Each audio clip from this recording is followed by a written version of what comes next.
श्री शिवाय नमस्तुभ्यम। जय माता रानी। दोस्तों, आपके अपने चैनल धर्म साधना में आपका बहुत बहुत स्वागत है। भगवान भोलेनाथ और माता पार्वती की कृपा सदैव आप और आपके पूरे परिवार पर बनी रहे। दोस्तों, शिव महापुराण की कथा का आज छठा दिवस है और जैसे कि कल की कथा में आपने सुना, माया निर्मित नगर में शीलनिधि की कन्या पर मोहित हुए नारद जी का भगवान विष्णु से उनका रूप मांगना और भगवान विष्णु ने अपने रूप के साथ उन्हें वानर का सा मुंह दे दिया।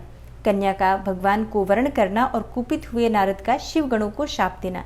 और आज की कथा में आप सुनेंगे नारद जी का भगवान विष्णु को क्रोधपूर्वक फटकारना और श्राप देना, फिर माया के दूर हो जाने पर पश्चाताप पूर्वक भगवान के चरणों में गिरना और शुद्धि का उपाय पूछना तथा भगवान विष्णु का उन्हें समझा बुझाकर शिव का महात्म्य जानने के लिए ब्रह्मा जी के पास जाने का आदेश और शिव के भजन का उपदेश देना।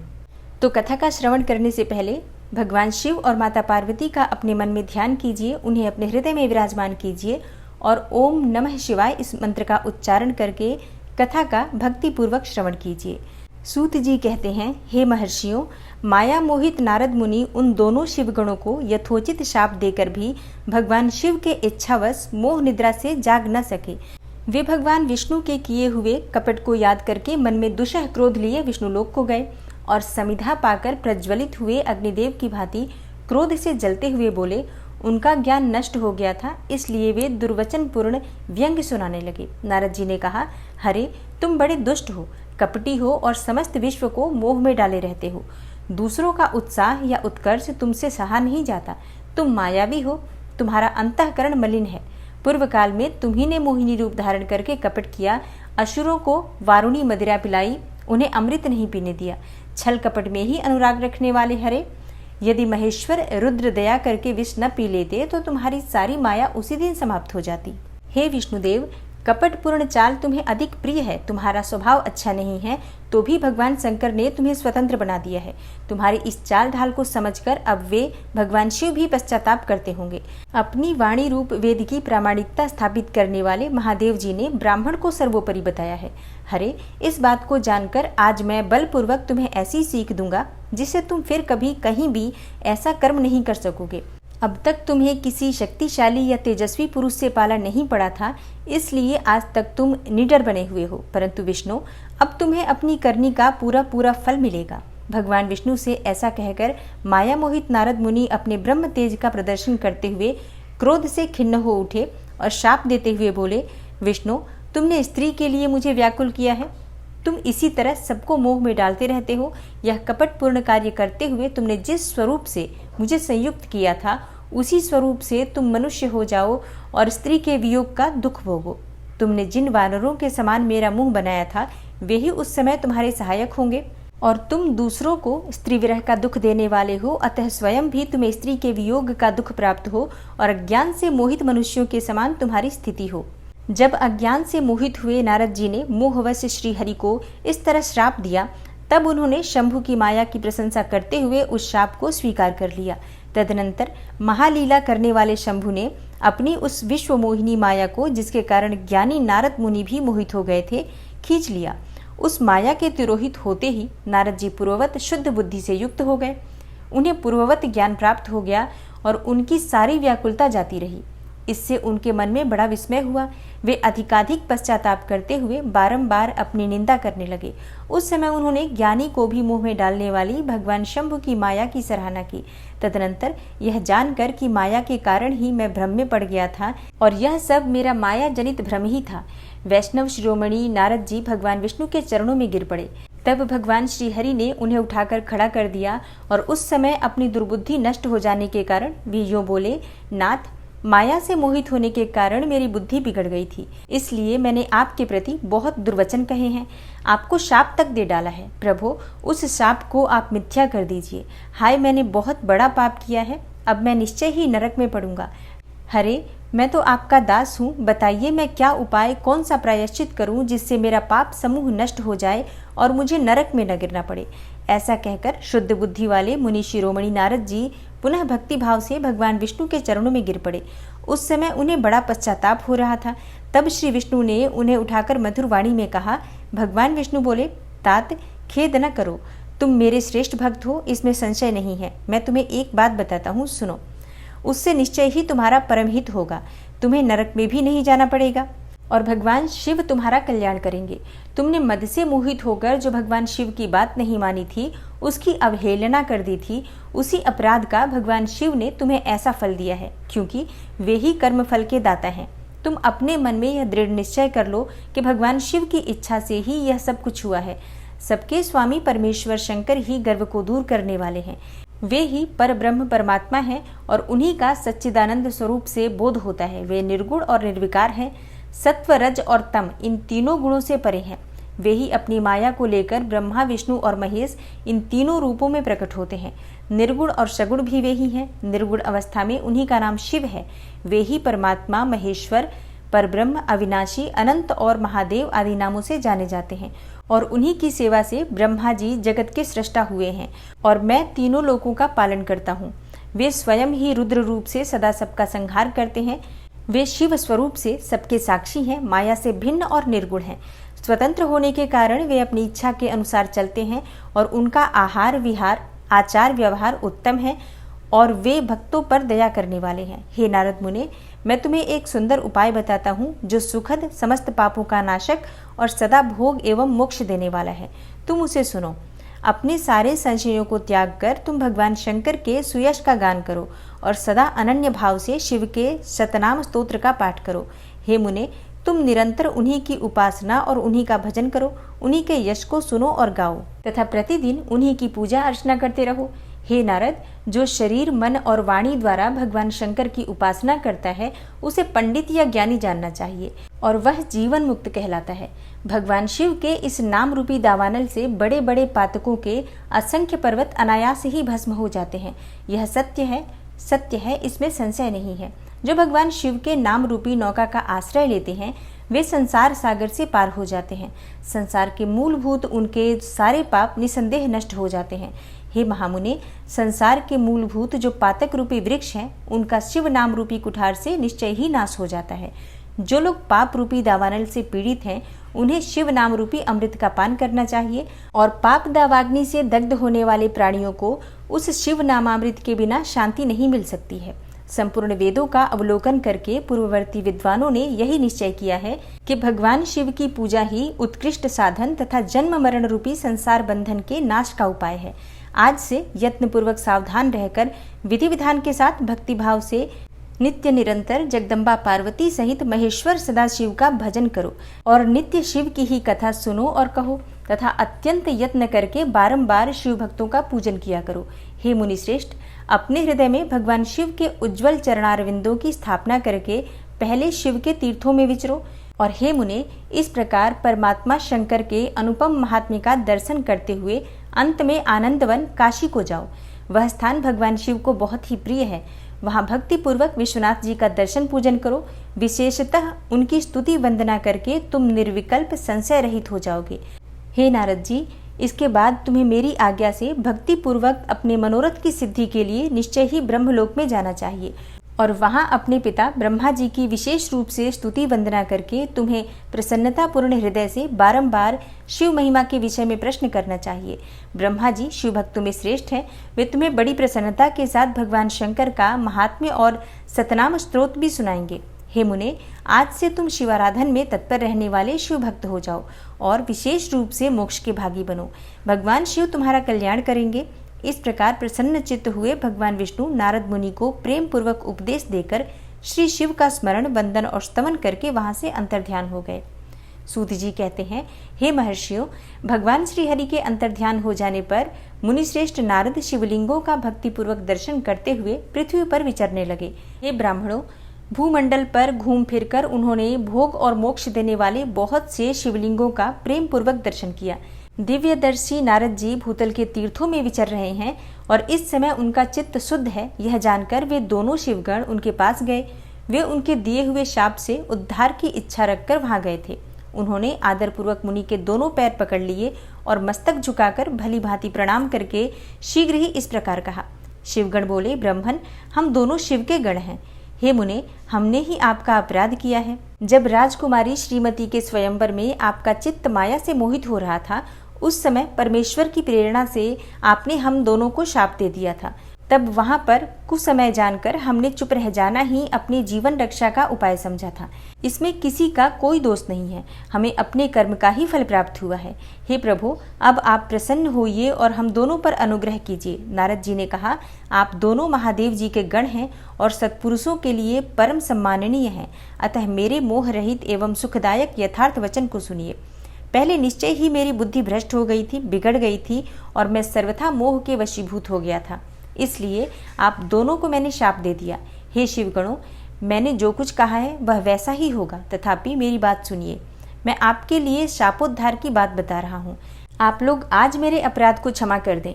मुनिवर विश्रवा के वीर्य से जन्म ग्रहण करके आप संपूर्ण दिशाओं में प्रसिद्ध कुंभकर्ण रावण राक्षस राज का पद प्राप्त करेंगे और बलवान वैभव से युक्त तथा परम प्रतापी होंगे। समस्त ब्रह्मांड के राजा होकर शिव भक्त एवं जितेंद्रिय होंगे और भगवान शिव के ही दूसरे स्वरूप श्री हरिविष्णु के हाथों मृत्यु पाकर फिर से अपने पद पर प्रतिष्ठित हो जाएंगे। तब सूत जी कहते हैं, हे महर्षियों, महात्मा नारद मुनि की यह बात सुनकर वे दोनों शिवगण प्रसन्न हो आनंद के साथ अपने स्थान को लौट गए। श्री नारद जी भी अत्यंत आनंदित हो अनन्य भाव से भगवान शिव का ध्यान तथा शिव तीर्थों का दर्शन करते हुए बारंबार भूमंडल में विचरने लगे और अंत में वे सबके ऊपर विराजमान शिवप्रिया काशीपुरी में गए, जो शिव स्वरूपिणी एवं शिव को सुख देने वाली है। काशीपुरी का दर्शन करके नारद जी कृतार्थ हो गए। उन्होंने भगवान काशीनाथ का दर्शन किया और परम प्रेम एवं परमानंद से युक्त हो उनकी पूजा की।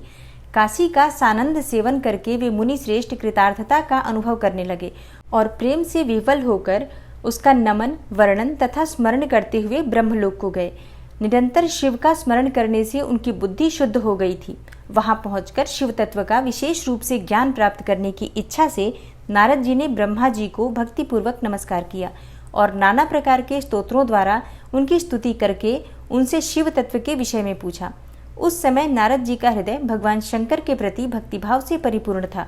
नारद जी बोले, हे ब्रह्मन, परब्रह्म परमात्मा के स्वरूप को जानने वाले पितामह, जगत प्रभु, आपकी कृपा प्रसाद से मैंने भगवान विष्णु के उत्तम महात्म्य का पूर्ण रूप से ज्ञान प्राप्त किया है। हे ब्रह्मन, मैंने भक्ति मार्ग, ज्ञान मार्ग, अत्यंत दुस्तर तपो मार्ग, दान मार्ग तथा तीर्थ मार्ग का भी वर्णन सुना है, परंतु शिव तत्व का ज्ञान मुझे अभी तक नहीं हुआ है।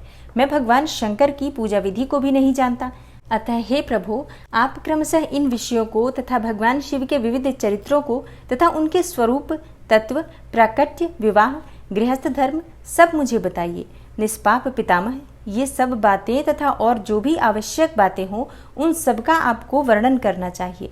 प्रजानाथ शिव और शिवा के आविर्भाव एवं विवाह का प्रसंग विशेष रूप से कहिए तथा कार्तिकेय के जन्म की कथा भी मुझे सुनाइए। हे प्रभु, पहले बहुत लोगों से मैंने ये बात सुनी है, किंतु तृप्त नहीं हो सका हूँ, इसलिए आपकी शरण में आया हूँ। आप मुझ पर कृपा कीजिए। अपने पुत्र नारद की बात सुनकर लोक पितामह ब्रह्मा वहां इस प्रकार बोले। ब्रह्मा जी ने कहा, हे ब्रह्मन देव शिरोमणे, तुम सदा समस्त जगत के उपकार में ही लगे रहते हो। तुमने लोगों के हित की कामना से यह बहुत ही उत्तम बात पूछी है, जिसके सुनने से संपूर्ण लोकों के समस्त पापों का क्षय हो जाता है।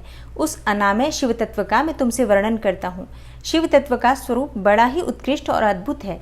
जिस समय समस्त चराचर जगत नष्ट हो गया था, सर्वत्र केवल अंधकार ही अंधकार था। न तो सूर्य दिखाई देते थे और न ही चंद्रमा। अन्यान्य ग्रहों और नक्षत्रों का भी पता नहीं था। न दिन होता था न रात होती थी। अग्नि, पृथ्वी, वायु और जल की भी सत्ता नहीं थी।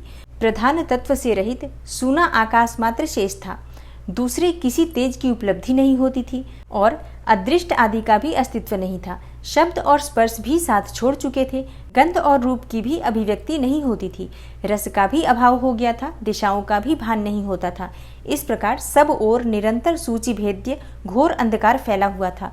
उस समय तत्सत ब्रह्म इस श्रुति में जो सत्य सुना जाता है, एकमात्र वही शेष था। जब यह, वह, ऐसा, जो इत्यादि रूप से निर्दिष्ट होने वाला भावाभावात्मक जगत नहीं था, उस समय वह एकमात्र सत ही शेष था, जिसे योगी जन अपने हृदयाकाश के भीतर निरंतर देखते हैं। वह सतत्व मन का विषय नहीं है। वाणी की भी वहां तक कभी पहुंच नहीं हो सकती। वह नाम तथा रूप रंग से भी शून्य है। वह न स्थूल है न कृश, न ह्रस्व है न दीर्घ, न लघु है न गुरु। इसमें न कभी वृद्धि होती है और न ह्रास होता है। और श्रुति भी इसके विषय में चकित भाव से है इतना ही कहती है, अर्थात उसकी सत्ता मात्र का ही निरूपण कर पाती है, उसका कोई विशेष विवरण देने में असमर्थ हो जाती है। वह सत्य, ज्ञान स्वरूप, अनंत, परमानंदमय, परम ज्योति स्वरूप, अप्रमेय, आधार रहित, निर्विकार, निराकार, निर्गुण, योगिगम्य, सर्वव्यापी, सबका एकमात्र कारण, निर्विकल्प, निरारंभ, माया शून्य, उपद्रव रहित, अद्वितीय, अनादि, अनंत, संकोच विकास से शून्य तथा चिन्मय है। जिस पर ब्रह्म के विषय में ज्ञान और अज्ञान से पूर्ण उक्तियों द्वारा इस प्रकार विकल्प किए जाते हैं, उसने कुछ काल के बाद सृष्टि का समय आने पर द्वितीय की इच्छा प्रकट की। उसके भीतर एक से अनेक होने का संकल्प उदित हुआ। तब उस निराकार परमात्मा ने अपनी लीला शक्ति से अपने लिए मूर्ति आकार की कल्पना की। वह मूर्ति संपूर्ण ऐश्वर्य गुणों से संपन्न, सर्वज्ञानमयी, शुभ स्वरूपा, सर्वव्यापिनी, सर्वरूपा, सर्वदर्शिनी, सर्वकारिणी, सबकी एकमात्र वंदनीया, सर्वाद्या, सब कुछ देने वाली और संपूर्ण संस्कृतियों का केंद्र थी। उस शुद्ध स्वरूपिणी ईश्वर मूर्ति की कल्पना करके वह अद्वितीय, अनादि, अनंत, सर्वप्रकाशक, चिन्मय, सर्वव्यापी और अविनाशी पर ब्रह्म अंतर्हित हो गया। जो मूर्ति रहित परम ब्रह्म है, उसी की मूर्ति चिन्मय आकार में भगवान सदाशिव हैं। अर्वाचीन और प्राचीन विद्वान उन्हीं को ईश्वर कहते हैं। उस समय एकाकी रहकर स्वेच्छानुसार विहार करने वाले उन सदाशिव ने अपने विग्रह से स्वयं ही एक स्वरूपभूता शक्ति की सृष्टि की, जो उनके अपने श्री अंग से कभी अलग नहीं होने वाली थी। उस पराशक्ति को प्रधान, प्रकृति, गुणवती, माया, बुद्धि तत्व की जननी तथा विकार रहित बताया गया है। वह शक्ति अंबिका कही गई है। उसी को प्रकृति, सर्वेश्वरी, त्रिदेव जननी, नित्या और मूल कारण भी कहते हैं। सदाशिव द्वारा प्रकट की गई उस शक्ति की 8 भुजाएं हैं। उस शुभ लक्षणा देवी के मुख की शोभा विचित्र है। वह अकेली ही अपने मुखमंडल में सदा 1 सहस्त्र चंद्रमाओं की कांति धारण करती हैं। नाना प्रकार के आभूषण उसके श्री अंगों की शोभा बढ़ाते हैं। वह देवी नाना प्रकार की गतियों से संपन्न है और अनेक प्रकार के अस्त्र शस्त्र धारण करती हैं। उसके खुले हुए नेत्र खिले हुए कमल के समान जान पड़ते हैं। वह अचिंत्य तेज से जगमगाती हैं। वह सबकी योनि है और सदा उद्यमशील रहती हैं। एकाकिनी होने पर भी वह माया संयोग वशात अनेक हो जाती हैं। वे जो सदाशिव हैं, उन्हें परम पुरुष, ईश्वर, शिव शंभु और महेश्वर कहते हैं। वे अपने मस्तक पर आकाश गंगा को धारण करते हैं। उनके भाल देश में चंद्रमा शोभा पाते हैं।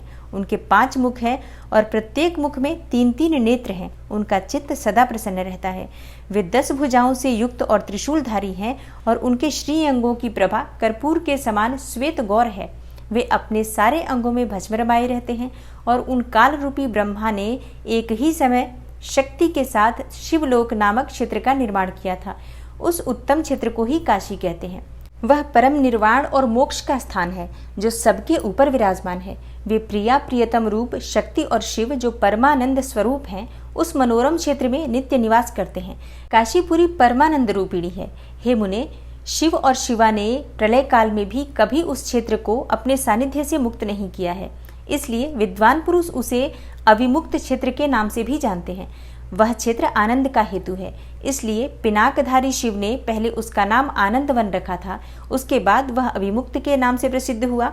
हे देवर से, एक समय उस आनंद वन में रमण करते हुए शिवा और शिव के मन में यह इच्छा प्रकट हुई कि किसी दूसरे पुरुष की भी सृष्टि करनी चाहिए, जिस पर यह सृष्टि संचालन का महान भार रखकर हम दोनों केवल काशी में रहकर इच्छानुसार विचरें और निर्वाण धारण करें। वही पुरुष हमारे अनुग्रह से सदा सबकी सृष्टि करे, पालन करे और वहीं अंत में सबका संहार भी करे। यह चित्त एक समुद्र के समान है। इसमें चिंता की उत्ताल तरंगे उठ उठकर इसे चंचल बनाई रहती हैं। इसमें सत्व गुण रूपी रत्न, तमो गुण रूपी ग्राह और रजो गुण रूपी मूंगे भरे रहते हैं। इस विशाल चित्त समुद्र को संकुचित करके हम दोनों उस पुरुष के प्रसाद से आनंद कानन काशी में सुखपूर्वक निवास करेंगे। यह आनंद वन वह स्थान है जहाँ हमारी मनोवृत्ति सब ओर से सिमटकर इसी में लगी हुई है तथा जिसके बाहर का जगत चिंता से आतुर प्रतीत होता है। ऐसा निश्चय करके शक्ति सहित सर्वव्यापी परमेश्वर शिव ने अपने वाम भाग के 10वें अंग पर अमृत मल दिया।